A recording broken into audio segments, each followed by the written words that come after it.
Hi friends. இப்போ மாலை நேரத்தில் ஈஸியாக என்ன ஒரு சாப்பாடு செய்யலாம்ன்றதை பார்ப்போம். அதுக்கு முதல்ல நான் சீனி எடுத்துக்கிறேன் பாருங்க. சீனி தேவை, தேங்காய்ப்பு, அடுத்து முக்கியமான ஒரு பொருள் அதுதான் என்ன செய்ய போகிறோம், திருபோசா தான் எடுத்துருக்குறோம். அப்போ நாங்கள் செய்ய போகிற திருபோசா. அப்போ அதுக்கு நாங்கள் முதல்ல திருபோசாக்குள்ளே தேங்காய்ப்பை சேர்க்குறோம். ஒரு கப் திருபோசாவுக்கு நான் அரை கப் அளவு தேங்காய்ப்பு எடுத்தேன் நான். சரி, அந்தளவுக்கு போதுமானதாக இருக்குது. அதை நாங்கள் கலக்கிக்கொள்வோம்.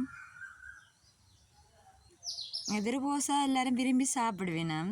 பாருங்க, அடுத்தது சீனி சேர்க்கிறோம். சீனி ஒரு கப்பளவு சேர்க்கலாம். சில பேருக்கு நல்ல இனிப்பு வேணும்னு சொன்னால் அதோட கொஞ்சம் கூடவும் எடுத்துக்கொள்ளலாம்.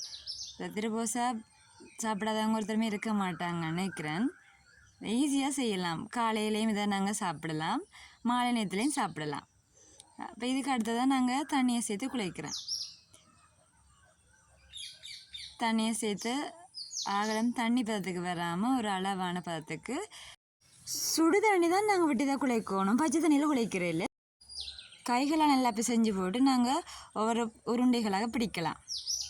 பாருங்கள், இந்த பதத்துக்கு நாங்கள் உருட்டிக்கொள்வோம். இதை விட கொஞ்சம் தண்ணி வேணும்னு சொன்னாலும் நீங்கள் விட்டு குழைக்கலாம். பாருங்கள், இப்படி இந்த உருண்டைகளாக பிடிச்சிட்டோம்.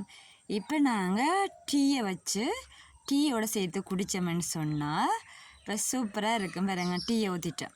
மாலை நேர சிறு பசியை நாங்கள் போக்கிட்டோம். இந்த வீடியோ பிடிச்சிருந்தால் லைக் பண்ணுங்கள், ஷேர் பண்ணுங்கள், மறக்காமல் சப்ஸ்கிரைப் பண்ணிவிடுங்க. தேங்க்யூ ஃபார் வாட்சிங்.